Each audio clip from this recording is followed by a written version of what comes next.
Welcome back, everyone.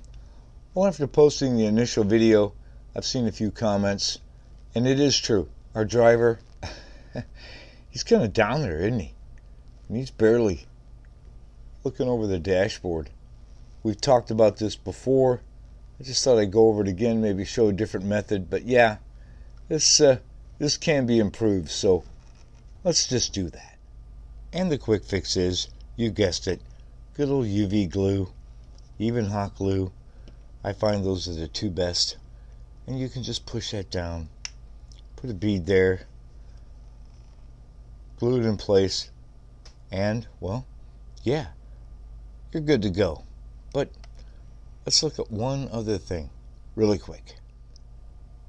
So to investigate further, we all want a lighter interior, at least the race fans do, and Revoslot's delivered. But this polycarbonate Lexan type material, it doesn't lend itself to a lot of temperature changes. So you throw this on the boat, it comes over here, it goes through a lot in these containers, and it can warp. And a lot of you already know that.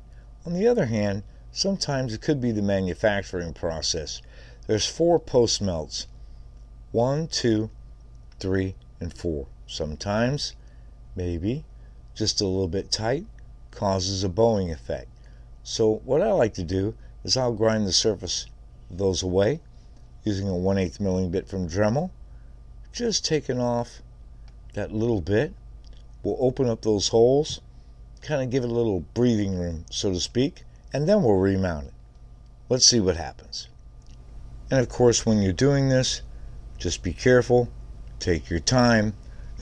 You don't have to go very far.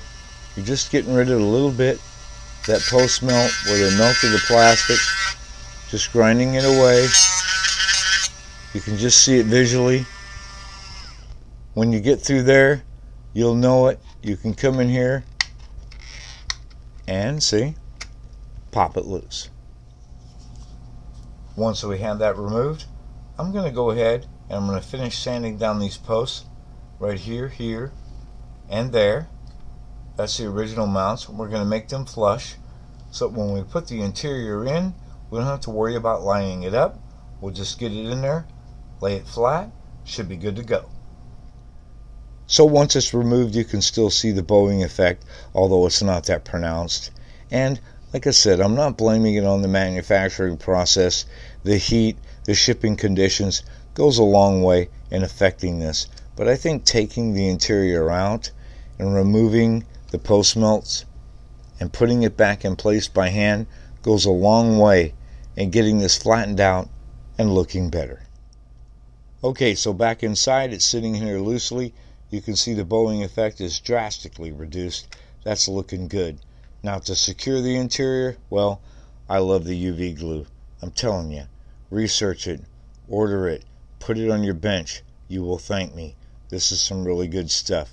You can also go ahead and use your hot glue gun if you want to, or even just some tape to tape it back in place. But I like the UV glue, so we're going to hit it right there where we ground the post melts, and it'll look just fine, or at least a lot better than it did. And there we go.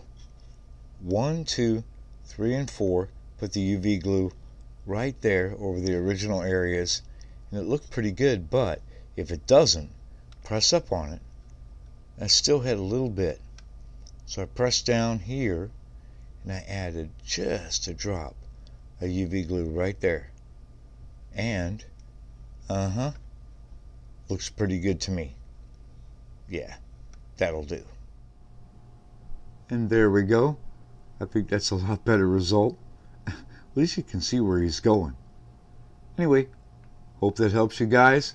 We'll see you online.